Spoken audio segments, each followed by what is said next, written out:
Spouse. Oh, this started. Hotel.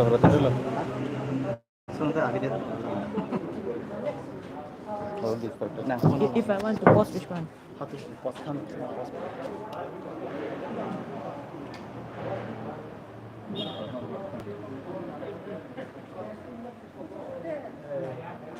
I don't know. Pause option video देखा. No pause option, I think. Let me check with my phone. Okay. You just focus something.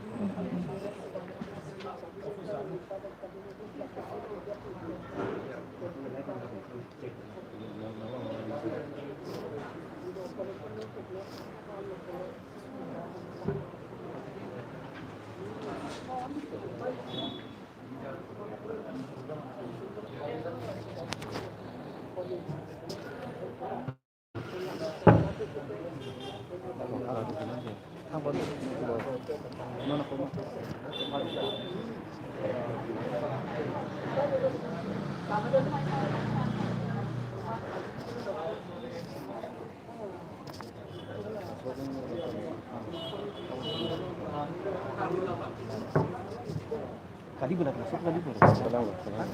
Kali juga. No, share ko.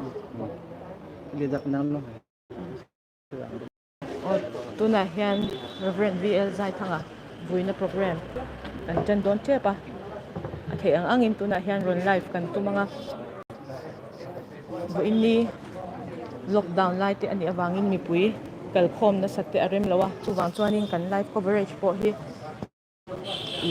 Uluk tayang bera, lak kan hantum doon na. Hetilaya kan huang yan, tukinzing da rukle minute som panga khan Reverend BL Zaithanga chuan chatuan ram min lo pan santa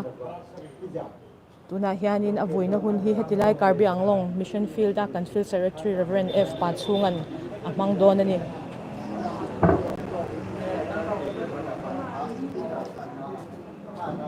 ni po tam akal theilawa tuna hian po na te arim chang ang angin a in hat thei ang berin mishing kan oma chutiang chuan a vui tu du tam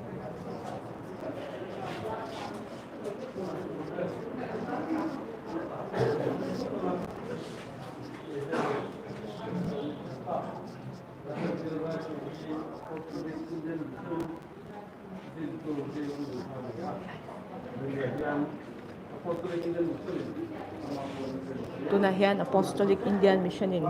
ama pualin hunser toite an hangmeka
sound system hi a che thei lawa chen chu tu na hian microphone de engma hmang lo ani a mic kan hmang lawa chuwang chuan thu sei tu po hian mic ka hmang lawa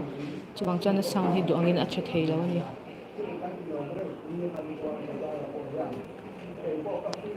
tin hi live stream ani awangin I sarkar protocol mi som ni ai tam khom hal lo ani awangin video po hi film khur takin uluk deuh takin kan la a chuwang chuanin I a en te po anuam lo deuh mai theya min lo shi thiam deuh le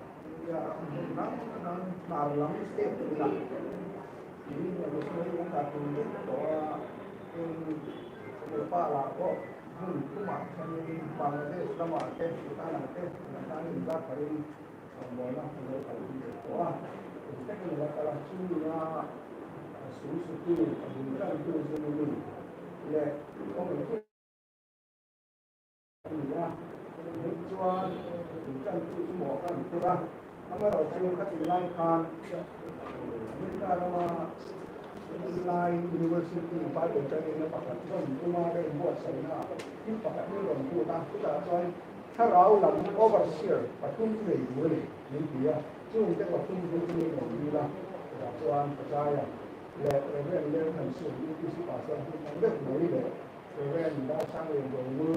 hai xe quay cùng đường chung cái Phật ngôn chung, ta bảo là overseer ta là cái cái bằng này để nhưng mà bây giờ thấy là cái phần khác để cái gì, đấy là cái cái sân đi,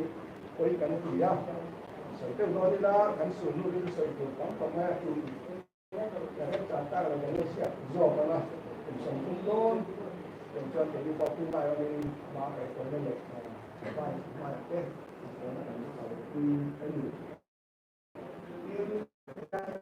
a Vuina program caution program ang khachu na chan ani lawa chu dar ni a chan tur hi ani a tuna hi chuan dik mission tena an thla nu an man ani a khami caution program pa ngai duan sa khachu la chan ani lawa ni tuna hian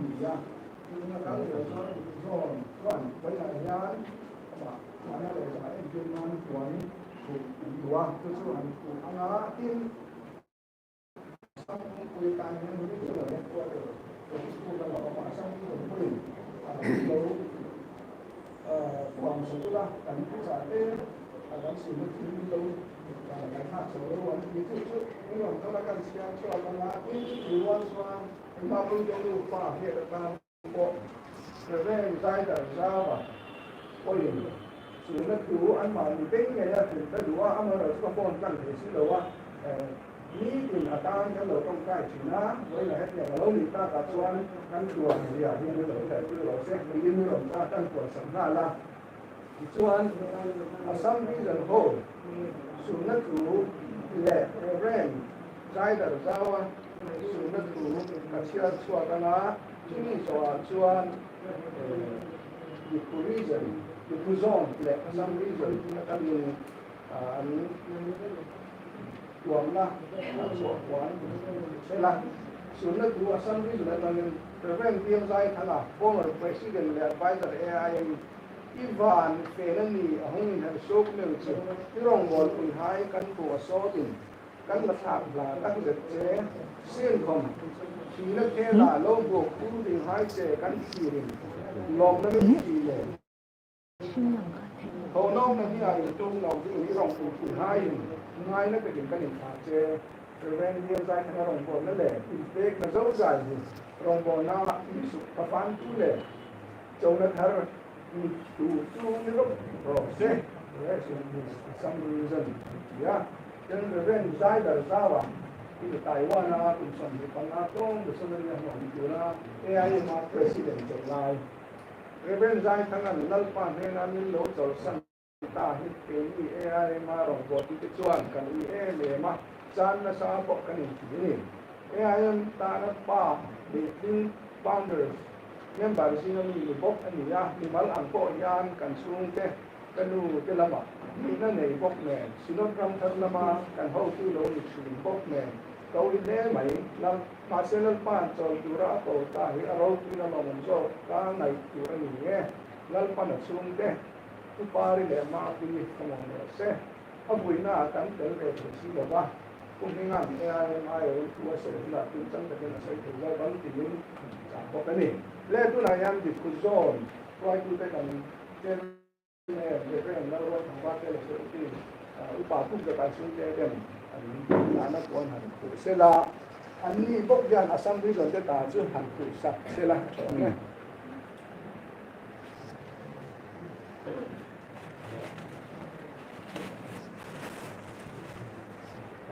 thì phải trả lời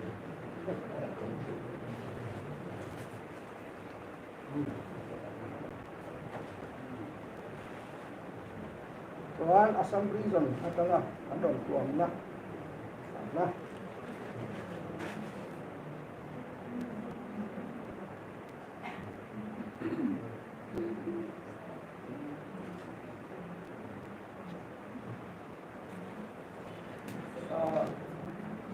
Anglong ini ang try to ani ang nile kalau misalnya apa marong bona malah bona kan lain bona soalnya ang misalnya kan dua tu biru ada kalsan so nile boleh kan program teh bagian kayu kuala le sung teh kalsan tak teh bagian dia nak tongkat sana saya ya kalau dia ini keren lalu thangbar teh kan ini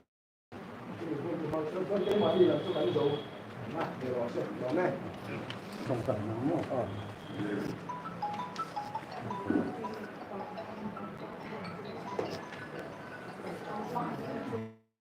lên từ trong thành từ đây sang này trong rồi qua lên mặt thành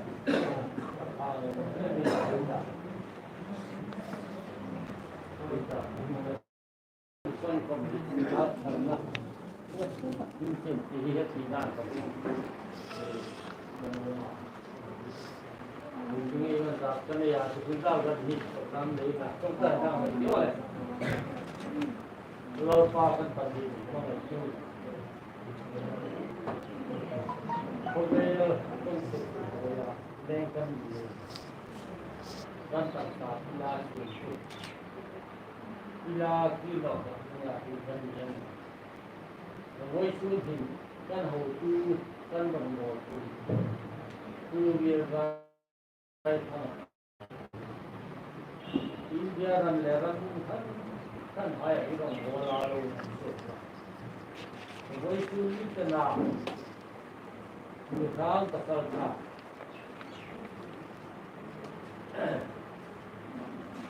chúng ta ini kan foto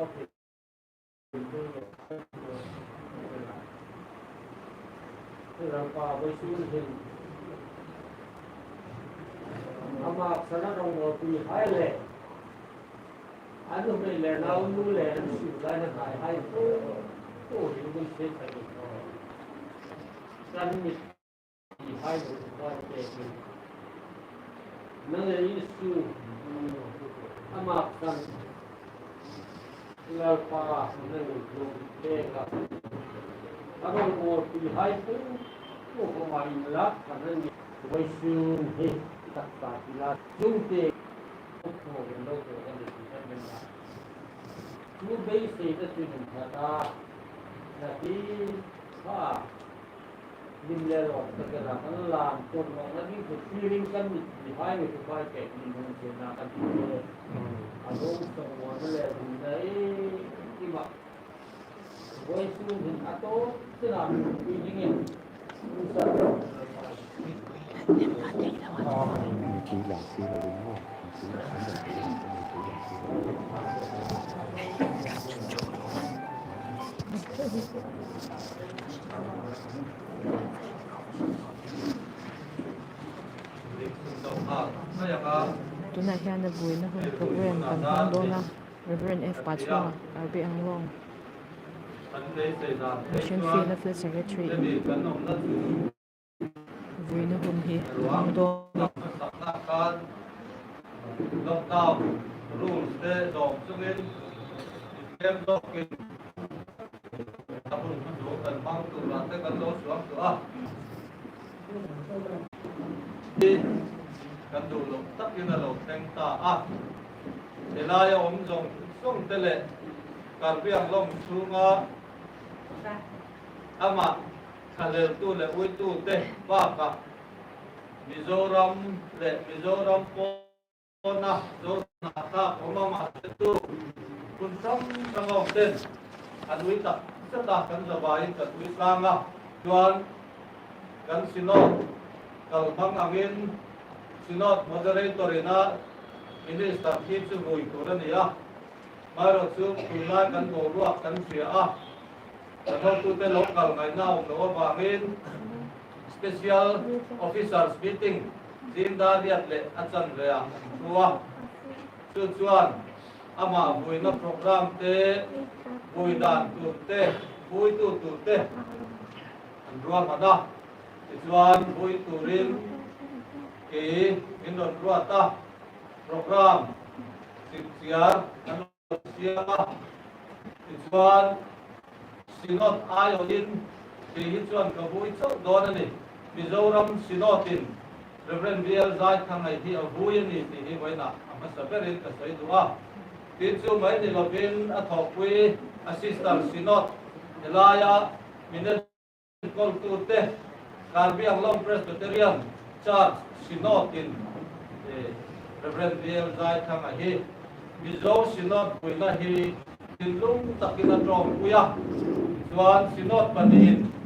Reverend Zeitung hi kan tha yama kan Vuina ania chuan Mizoram synod thau tu te lo tel thei lo ba Karbi Anglong synod tu te ro chu the line ko chu ngom ang an lo kala senior executive secretary Reverend Remington Gilik ani he synod ayo Mizo synod ko na bi ka ron request in elaya chanbo cham tu rina ron nge na ani ko remati elaya pui padang om pa tele e program he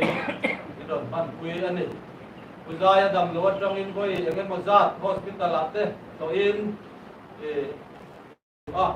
tin chu mi ba ka chuan nambi soi lovin Uzaya hi kan mangai rona Catholic dam to in tu pui dia tranga tu an hoksa kang in dai ba pui tu boy pui tu it is from ama mangai tu soi se dam do in ate in ate ano kalin anwa renga mitang ta zetane tika wen khen hiana langa en te hero pui kan ti ta seta anai chu o kaloma ila yan su ko ai o in le Mizoram Presbyterian Synod ai o in ama hanga ya boy pui tu tha liam tu song se na yan lo tu ka soi pasa ade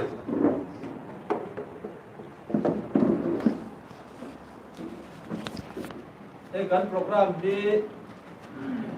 soi tuang khan mun dang atangin Mizoram atang kan ho tu sen anon ruwa mana tu minon kona kedin kola kan hat tiksuak le kan hat print ani ya te min aning nel debatina copy ko kan kol lo mai theye hisab dia orbel kan siama nei lo ko kan om cheu mai theye min siam kan tua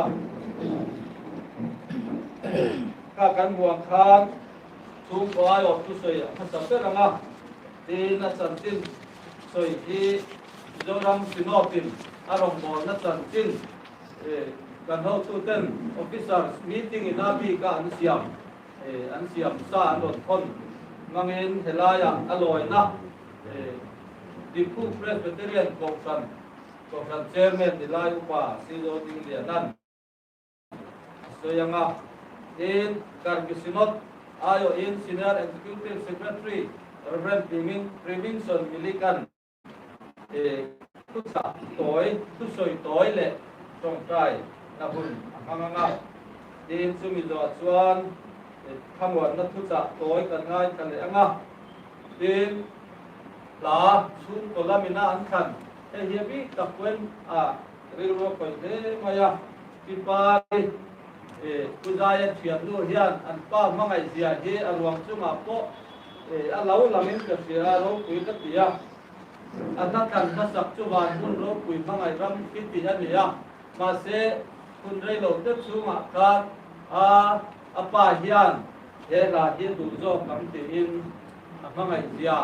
ama du kan la po ti loin kuzaya du kan tu zo karin hi na lui pia ko pui bo tak zo pui hi aron kanga don balsom nain helai in lam program di yang kita kanga kan ko san kalmanga chuan pastor minister le ko san upa ti apiang te hi in lama le pia kina vui tura ti ania chu tiang chuan tam te po kan lo in vui to ina ti thei deu te khem poi na om mong to ba tu ba chuan pia bi program mang lovin in lama hian kan kai ko ton ani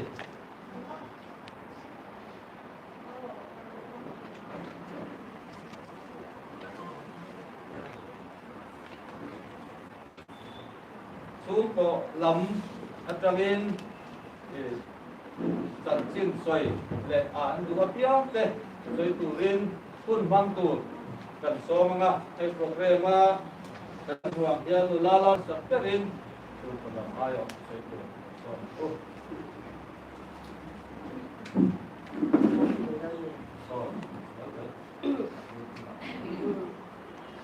Masaikan introduce nga Chakini Alia, Reverend Zaithanga now Panu Alia, Katla Kansuga,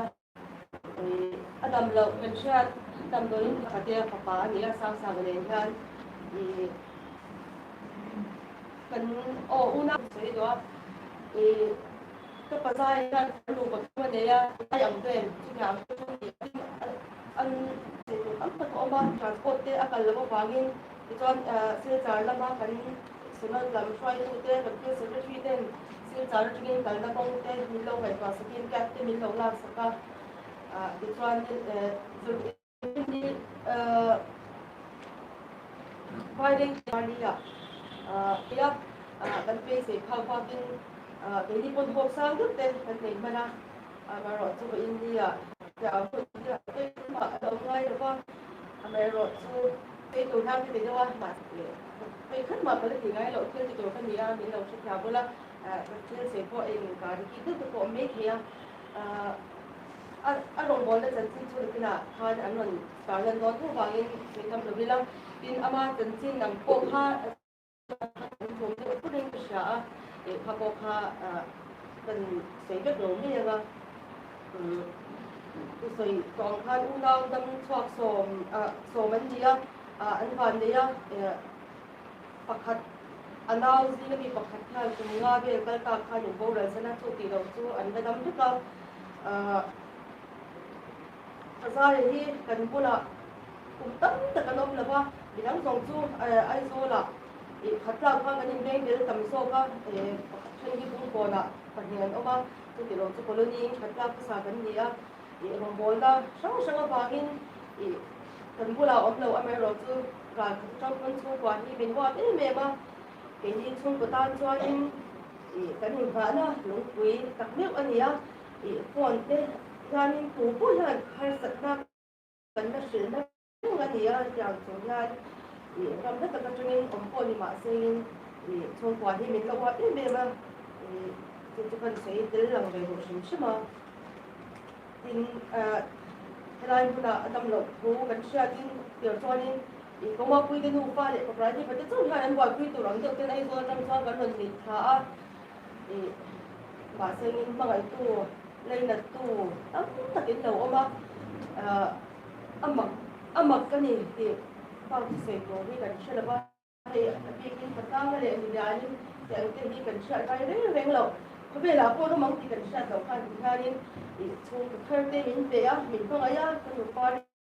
để có sao để tôi cũng không biết mình ăn cơm bia thì ăn tầm lẩu chân tôi trong quán đi nọ theo ra cái hàng chỗ là không mình gọi bia xong cho đến giờ nọ để còn cái đến mình cũng là bộ mà đi cái chơi hàng thì con đi là thay đến các bạn thay cái được các đủ đủ các con đủ ha anh lẩu mà thế là ya chung cái sân sông này biết là cũng là thay đến cái cách mà hay sẽ đang cái phần sẽ mỗi một tổ tin ai so là mà trong tiền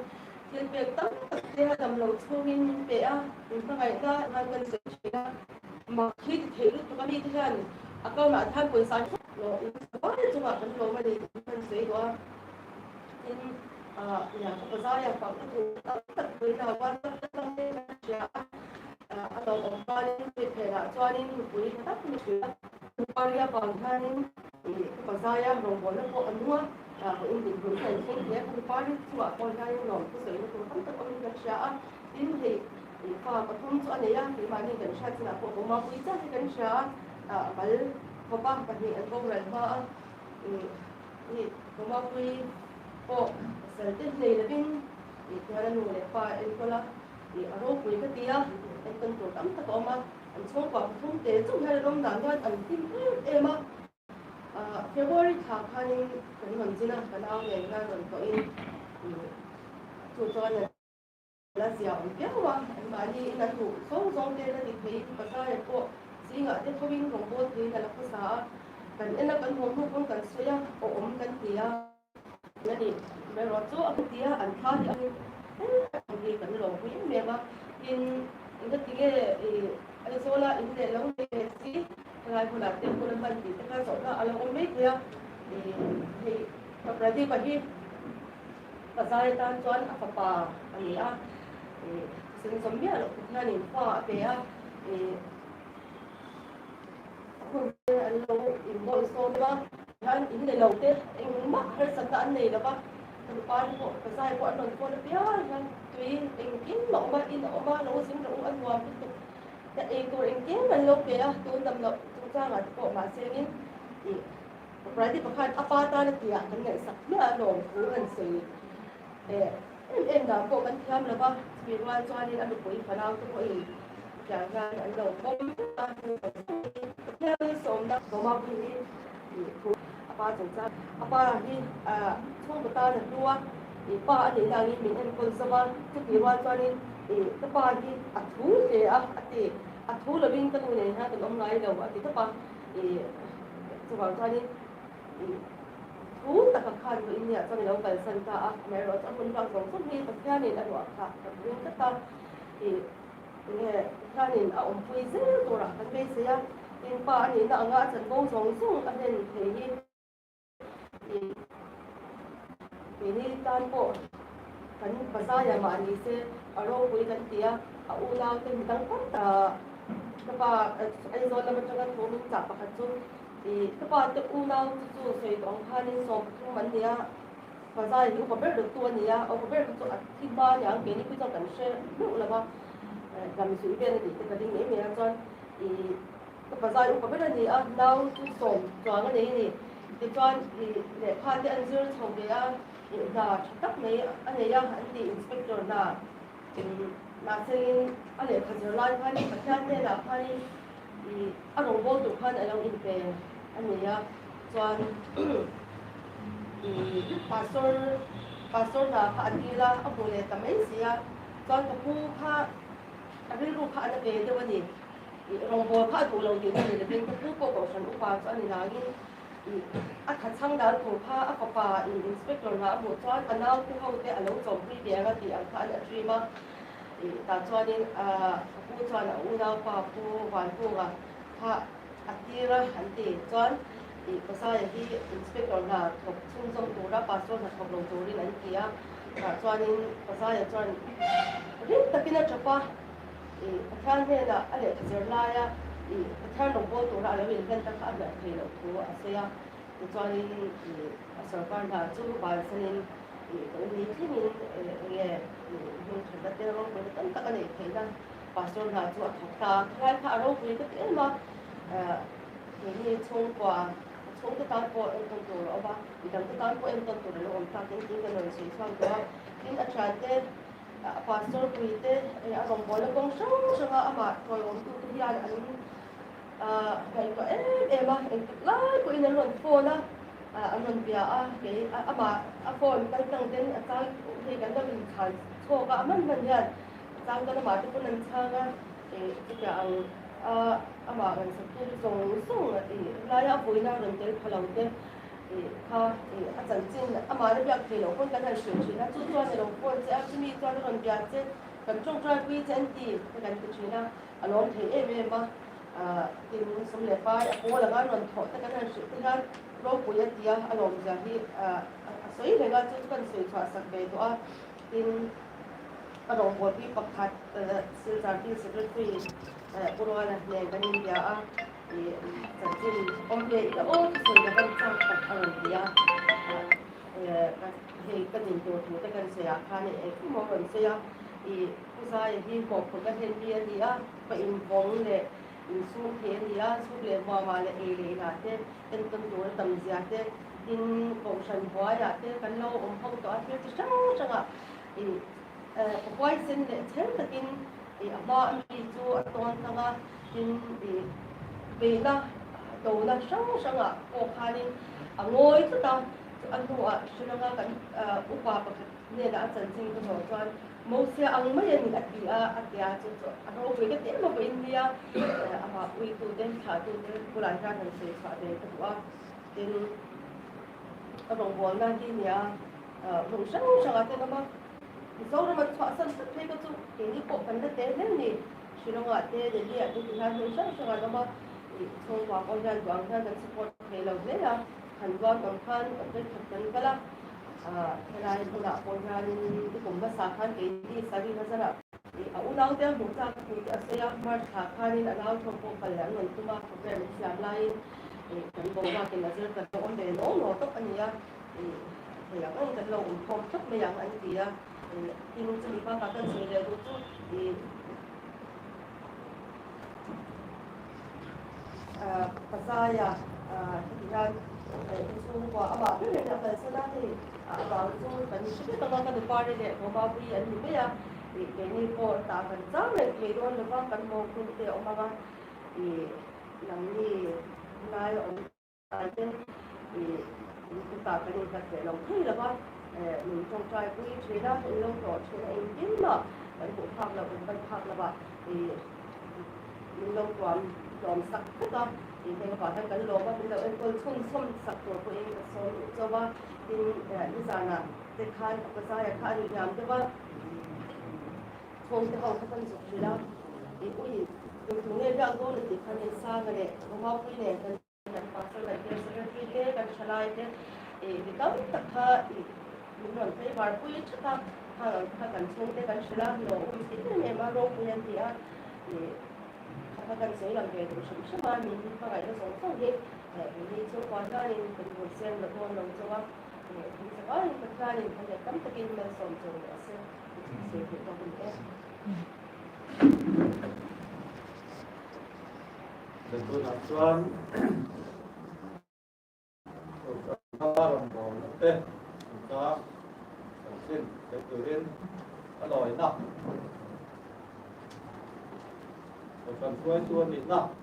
thì phụ lên cái liền của phần chairman thì lại quả cái đâu tiếng miền nào rồi sản sinh tự nhiên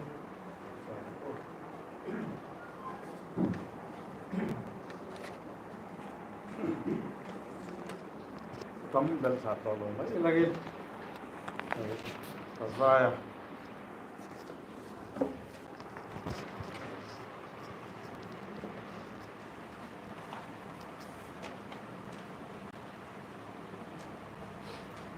Sansin kan soidon tamai hi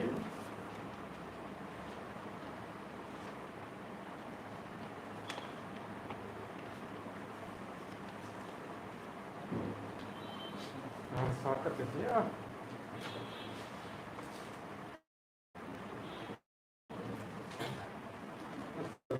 thì cần hậu tu cái lan rồi giờ thôi cần chia có mấy năm ta có nhiều là chân chính chỉ chia thếว่าgiờ chọn chọn thôi hay rồi tu cái là đúng không cần hậu tu cái lan rồi ta là cái cái ngoài chỗ Reverend feel Zaithanga sang là quá sum tum pali Reverend feel Zaithanga Vanlasia mà Lahore Zaithanga cái hiện lên cùng mình khi mà tu sum ni pali sang ka tu ko sum tum pali ya sia lo ko pianga apa chu pa feel sia ma ni anu chu sai ngur ya ni December ni som ta sari sang ka ko sum tum pali ya zo par moi ne an ne ya pa pathum mi pa pakhat ne me chia pani an nei au pa pani in an ko ron san to alau pa ne me chia in ala da pui ani Reverend Bill Zaithanga hian kum sanga zakwa somli panga primary pa sa sanga zakwa somli paria ta middle sanga zakwa sunga patuma matric sanga zakwa sunga panga IA sanga zakwa sunga pasaria BA azawa sanga zakwa sumruk palia BD azau le ani BA zerlai sanga zakwa sunga paruka chandamna changin BA exam ngarapet muna camping ha atelwe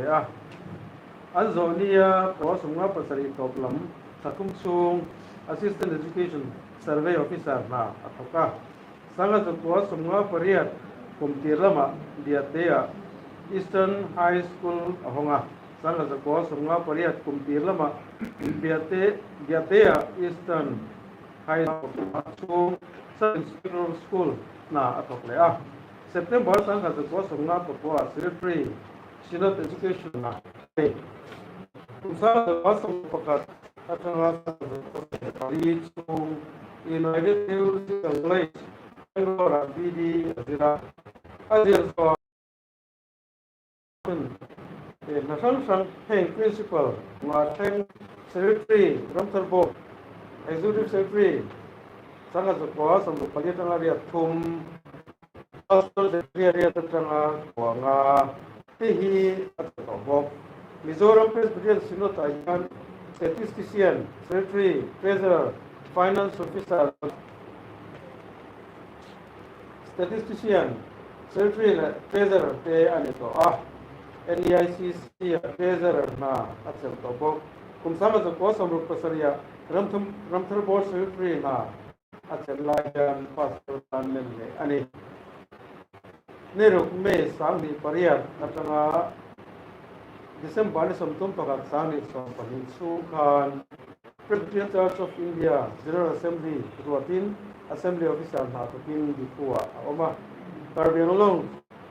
Sinot Lokian Matan Reverend Zaithanga hi asu sutule ma labertu ani arong bol hi aro kuin angai sa ani Koran doya atau suhi kumsum tumpur ani ram tharlama kumsum pathum zet manin asolta pension nuhian Jehovah Jireh ministry mingpuin nongbola no antlua Diphu ain be so ani ninga me sang hi somni han bolina kuswalin me nuhian Diphu bul manza Roman Catholic Hospital atita Ito pa colony nuin isong pali may sami som zing daru la ni som kan sa tuan ram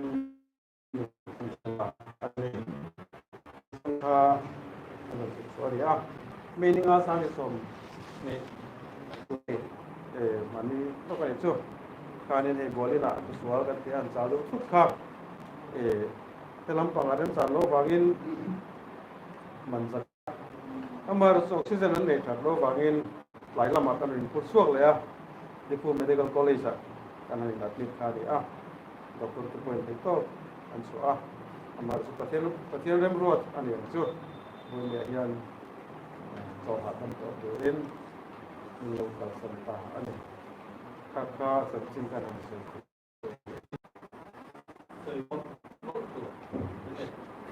Lalu nak suat tapi Anglong Presbyterian Church Synod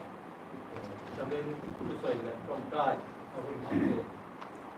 so mga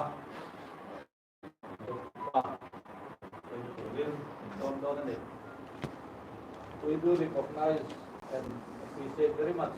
the care, the love, and concerns of the Anglong Presbyterian Church in North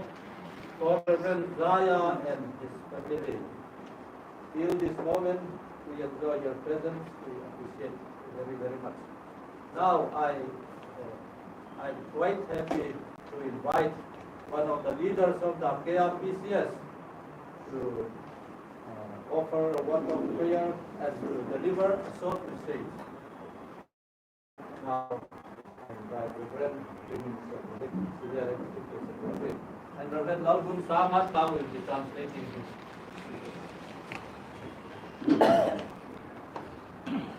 Makrasi Hem Puji Kristo Amen Pen Pada Kacitong Minister Pastors Lapen Monduli Asar Gituan Lapen Jasemet Kinon Dito Kacing Hon Reverend Zaithanga Ayam Masor Lakan Asupi Lapen Adon Arap Tumokan Kardom Ninduga Kardom Prano Masalah yang dalam Pak Yesus Kristus ingin dilakukan untuk pastor dan minister lokal untuk melakukan upaya dan melakukan pembangunan ke semua lagi bagian kami rendiazai karena tersentah untuk berfate yang langsung semua kalau Pak Yesus Kristus ingin sipai. Tapi sesuatu Lapuson Akisung Apor Hud Lockdown Hud sungguh misalnya pasien yang bisa Nilinampe Afiong Ningje Jiafrang PCI General Assembly Pen Condolence message na kiludo labang sopan nilinon katu ko pengno kung hipa prang lang Guru akan semua PCI General Assembly pengen sangat ruang perempuan atau masuk suka lansia masalahnya. Areng gelo kalampen si na gelo ko sini dia areng gelo kalampen si ko hipo General Assembly Presbyterian Church of India. Zaithanga was an ordained minister in 1984 up to April 1988. This faithful servant of God also served as the General Assembly officer among the Karbi Christian community during May 2008 up to December 2012. Reverend Zaithanga had contributed magnificently to the welfare and growth of the church in and around the region in general and the Karbi community in particular. His demise is immensely a shock and a great loss to the family and the church. May the departed soul rest in eternal peace, and may God grant the bereaved family divine comfort and blessings. In Christ's love, Reverend T.S. Zeitung, Senior Administrative Secretary, PCI General Assembly. Aduntu Kardong Kasipi upon to Reverend D.C. Haya Darnay, CWM, Moderator, Council for World Mission, Alang Ikin Penta, and Sikilo. Dan PCI may bagian CWM Moderator dan DC hanya akan poin asumsi guru. Labentu Reverend Dr. J.F. Jarwa, former Moderator, PCI, Alang Ikin Penta, Ningdu Kardong Pazirdo. Jadi untuk yang PCI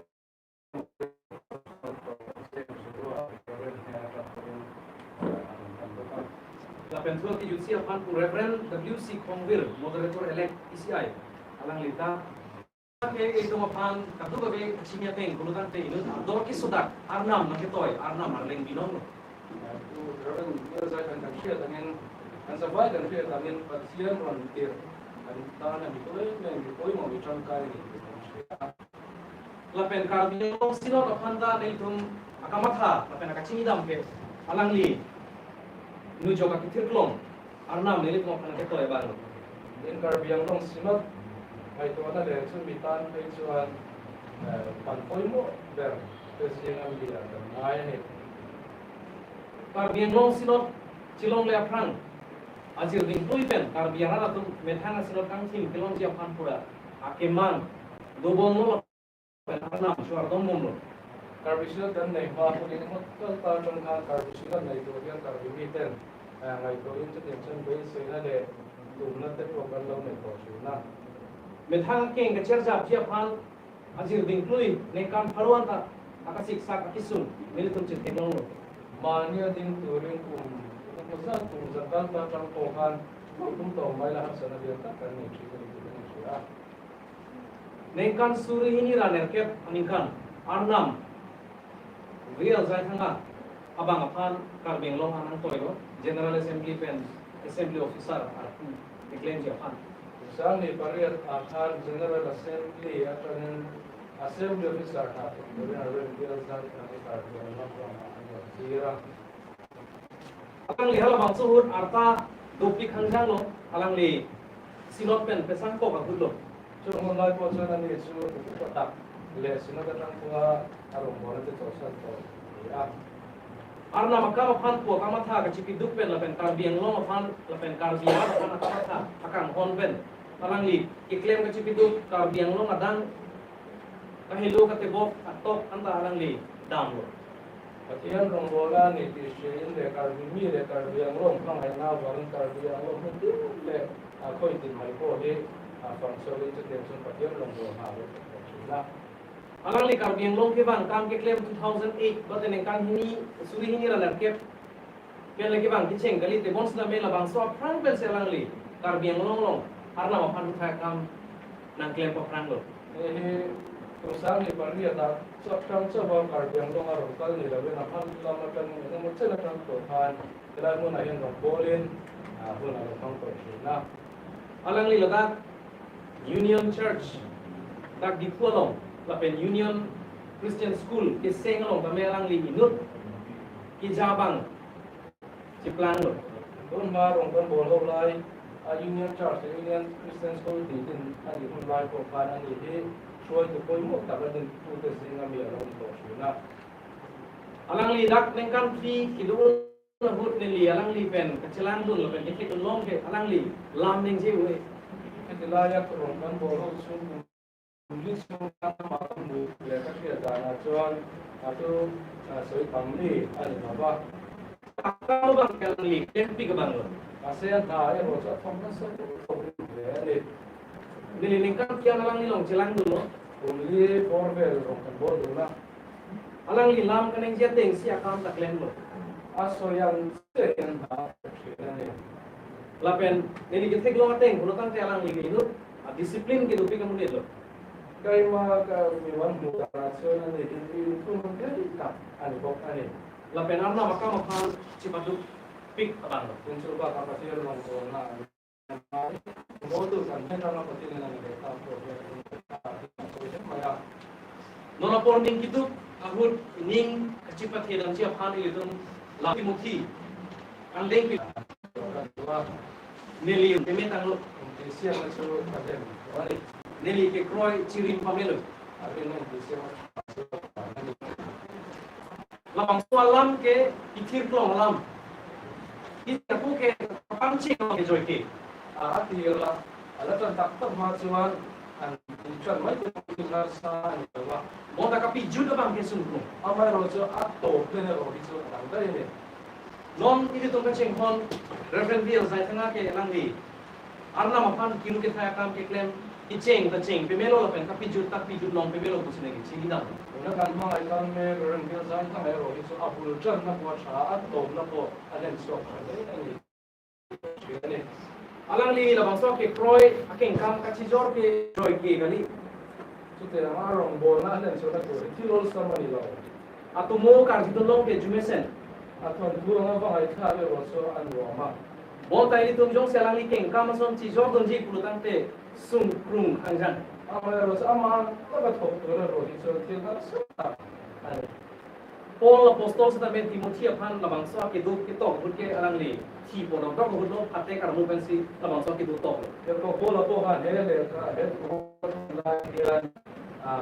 abu ko ka ba ni ya zera du ina ta la man ke tu alam ke tu pensi alang li neng je lo la ya tu an so na kam na sa o kana tu pen ke alang li ke cheparo ka je aphan alang li var the ama atak salama har sa na ti sa tira har sa na so so ke boy pe ko so còn đó Bon talang li labang so kiti apan pate kisu la kacica apan Kristo amen pen kisu la cica apan abang ke alang li ale ke do usikulo so hang chuan pathian lal isu krishna hi ha chi purian lo na omani na to ani English a grammar lo tuk tek lo lang lo mutan pe labang so lam pe ke perfect tense lo segitu cái English grammar kan en chuan thil thing to perfect tense ni si ani ya I have fought a good fight. I have finished the race. I have kept faith. thì ang chung rin na yung tisi na try ka pa iso ko ka din to ani ni na so yan Chok pimelo, perfect chok pimelo. Lapen klep un pimelo. Labang so man ke alam ke sen. Lapen hingi bang ke labang so lam the phalang nam lo mutan ke aning ki oi pik ang bong ta ning kaciparong alam itu tek ko. ene mi chuan an mole dang su lung na le bai se na bu to ka ha po lo na le bai se na nu ani Kita mang ke labang so lam the alang di. Kitok lapen ke kek long labang so ka chini tu bang ke ka he ri se lo ta ni ke Nili ron sedan pimelo, apa nili ke kat si bai petang long pimelo, apa nili ke kroita rim pimelo ko lang li. Ili tu mapan ning je hai uno bang. rin na yung tisi na try ka itu so ka ke to rin su ka ko ni asoy ke fu Hai dah nadim. Nang kang hon lapen nang Alang itu mamikti meglang an sa tahem pun nang nang hilo nang kan chop mo. cái chủ đến bây giờ có na cái tiang Reverend Wal William Santa suka wita tadi ai pe na tan an mai guna kan pui re fi ani ya ko kata pe lo ata lo pa Presbyterian Pastor Council Fellowship in kanu isiale asu ke kan tuan na tu hi lo soi turin kan ge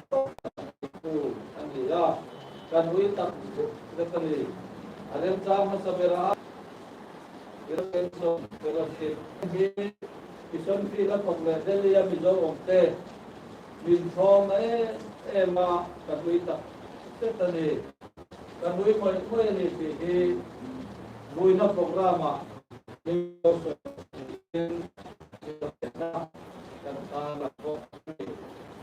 in helai kan pil su siap tuan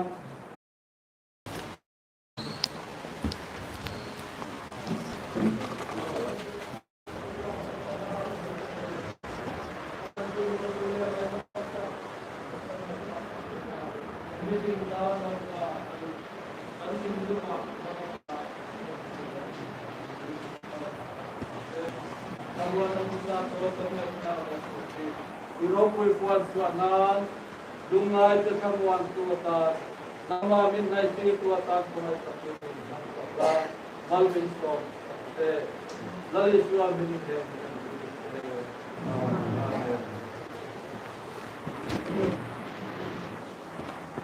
Kusa seitu hilodin, kusa hilsan tu jo, freestyle la seitu rin hun min ke sekadu maya. Aziang min wan thok tu phong lo din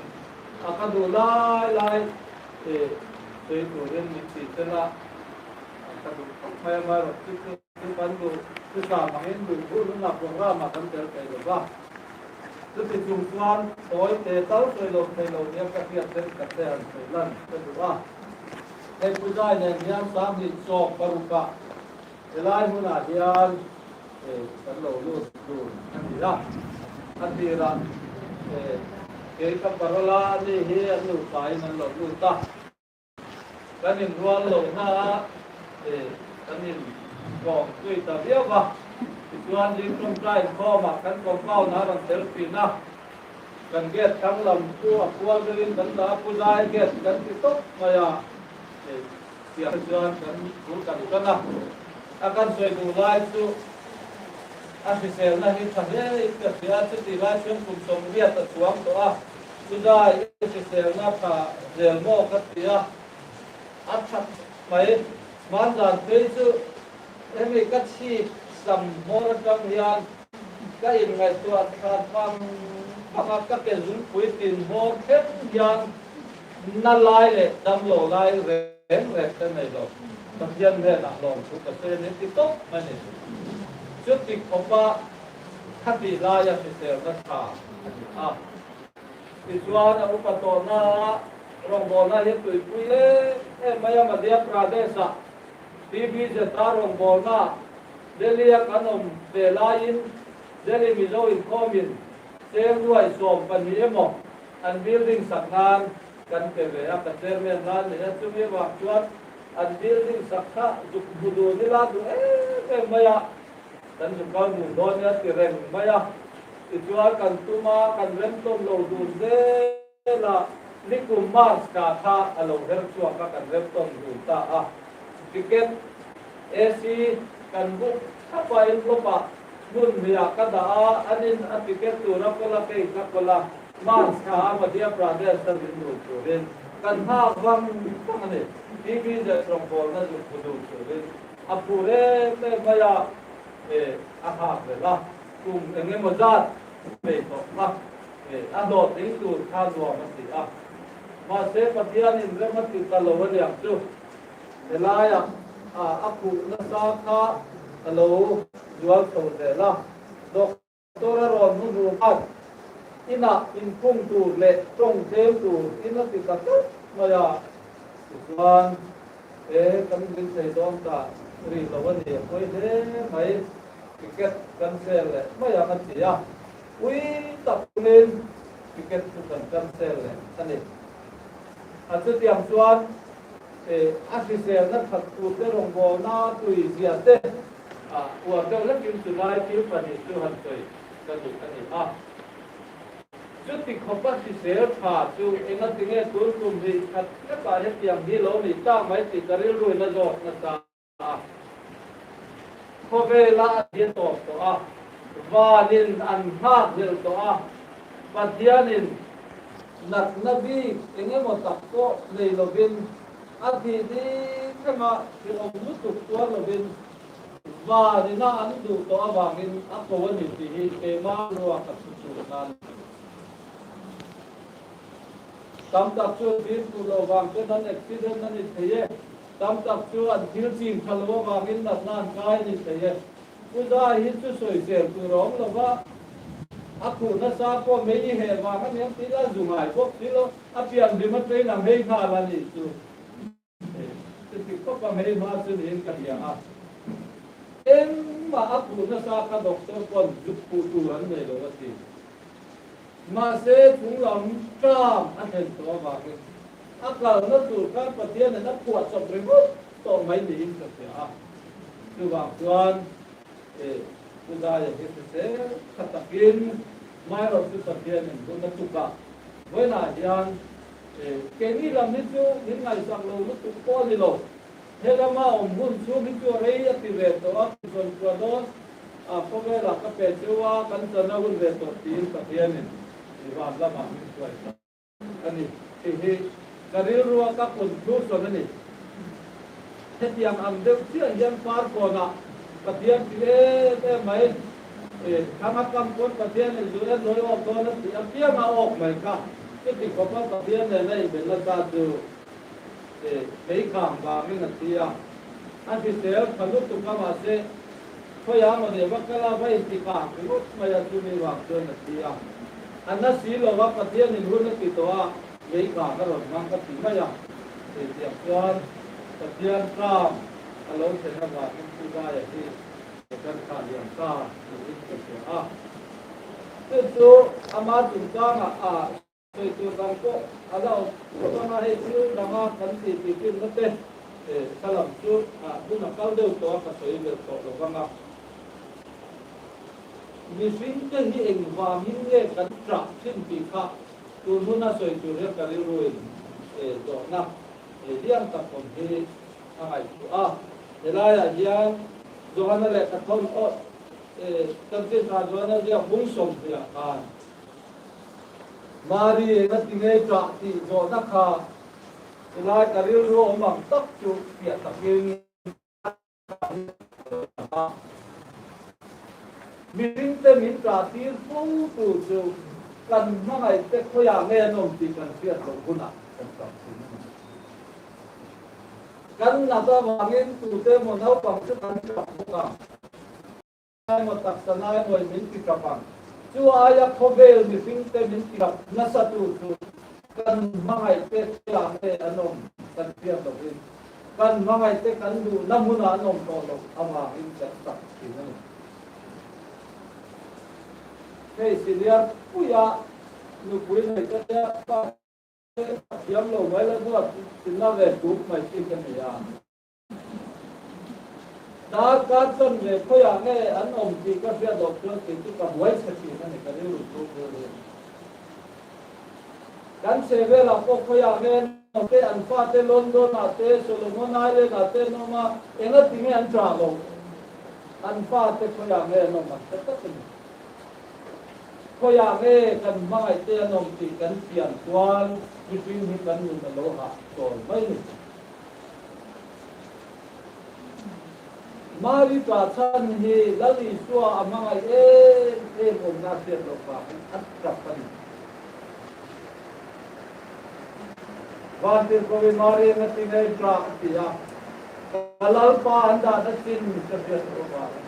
ko ya nge da min ti la ka ta pa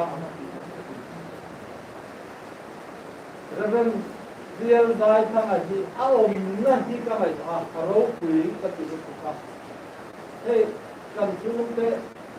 Delhi ya nom te se soi dua pan ti ro London na nom te Delhi ka nom te se min ko mai chu ni ro man tia hoi sang de pa ya kan han soi te la ku Kinh ca cứu khó về buôn đi ngày sàn đóว่าanh ôm cắn sợi ai xuan anh ôm na rô quý lên ruộng lia cắn việt cắn sợi ruộng bác sĩ cắn chú quý là nhân ruộng thì nào khó về là muốn ruộng dòng sung ai qua ruộng dòng và rô quý à quý ra lên ya cắn sa ruộng to lâu na COVID-19 ông thấy to lâu na tor na le lungai na ren in chen na ren om to lo na buna Vuina hian in ha to chanan a om na hi kan suak to na ringot to hian hu kia ila kan ni tu ya holang tu ka ringa at tak phei chuan hu pui la kan van lom pui don le ale ten ma ni duang kon dei sei lo ba om kam dong to na te kal sana van ro puya nat na le to na re mom to lo na buna han na to he ka ro pui em kan lom pui tu ra ni tu ama kan ngai na te min lom pui se kan du na te ama thil tra ti sang kan tha vel na te ka tu ka om le nge ya ma se ama bi ta na mun om na nuam le ro pui lu tu mi tha ba suam tu pui tuan tung zong tu ate zo Vuina hian di pari puzai ke tu hian puzai a ka le na zong te ka tu nei ren ro te zong e ro tu puzai a na ro pui lu tu hian anaw amin lualan se la ka du ha tu tiang taka apasal om na amit ka da tiang tuan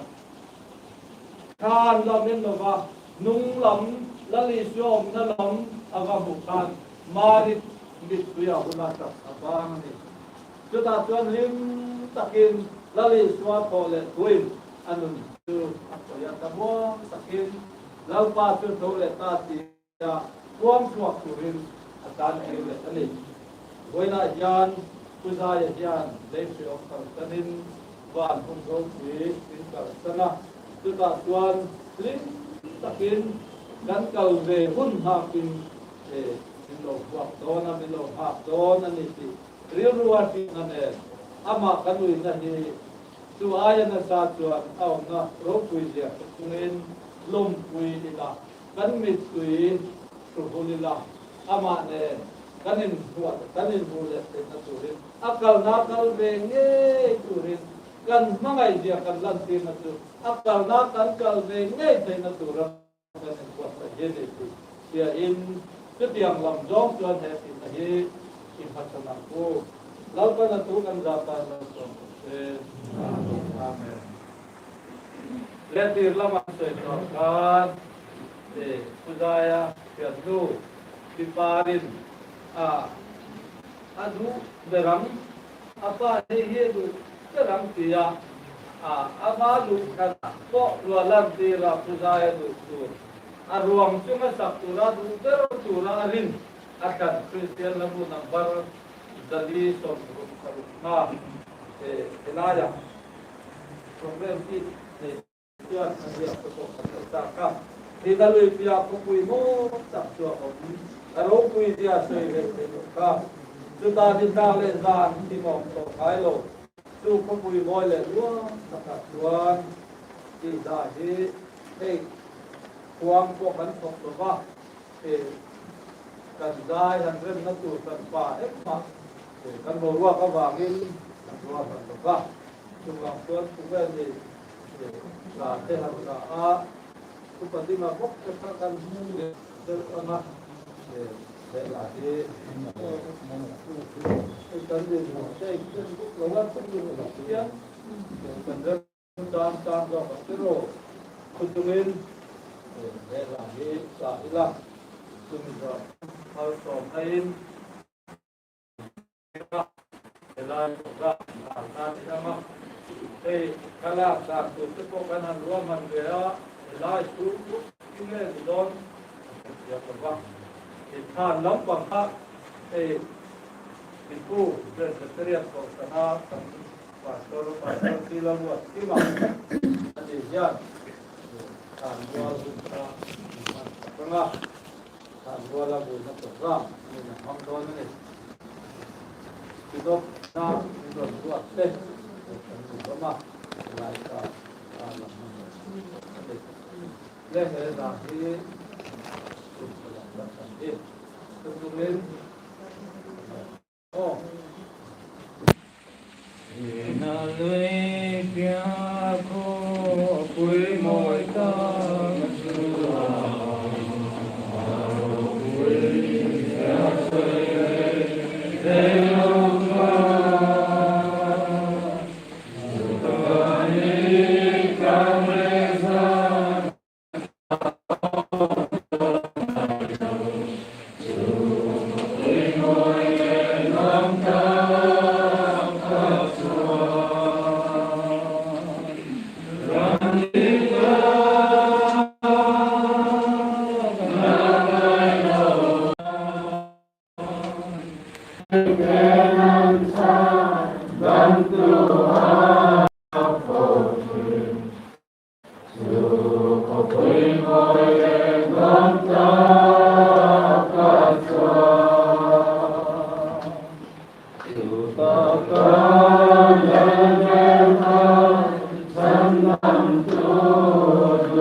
Karbi Anglong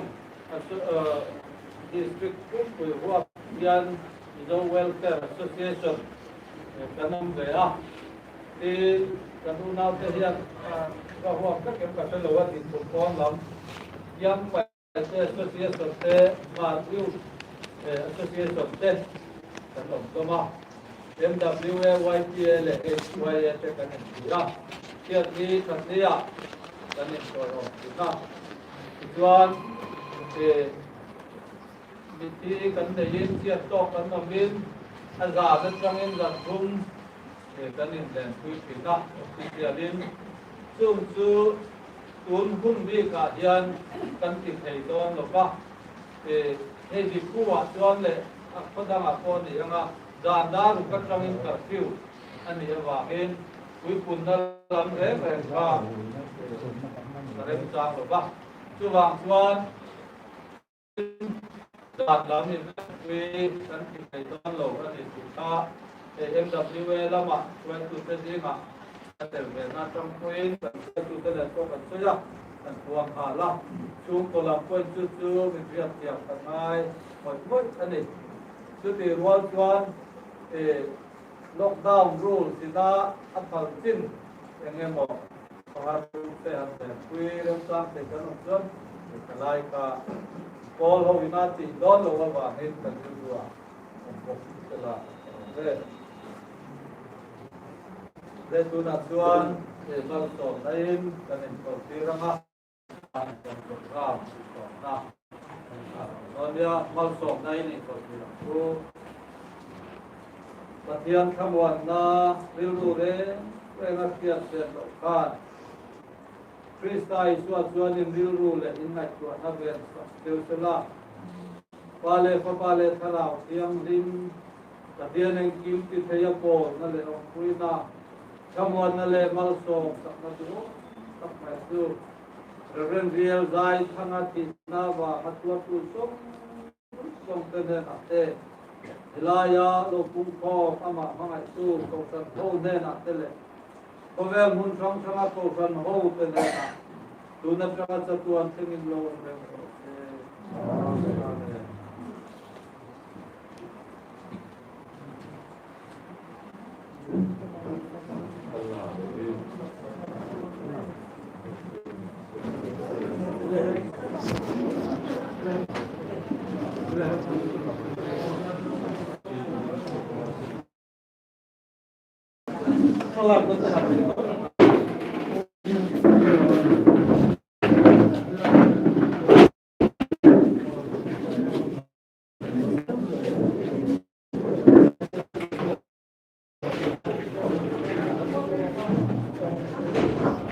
Reverend Zeitung of Vuina program in Lammi Mangzawa UC Tanwala Vuito Rania Tuna Tanghun Ray Laute UC Tanwala Ma Avuina Hun Hanami Tuna Tansuang Kanduto Putaka Rate Asura Kwa Inazira Remchan Swan Ma Avuina Hun program Teran Di Swale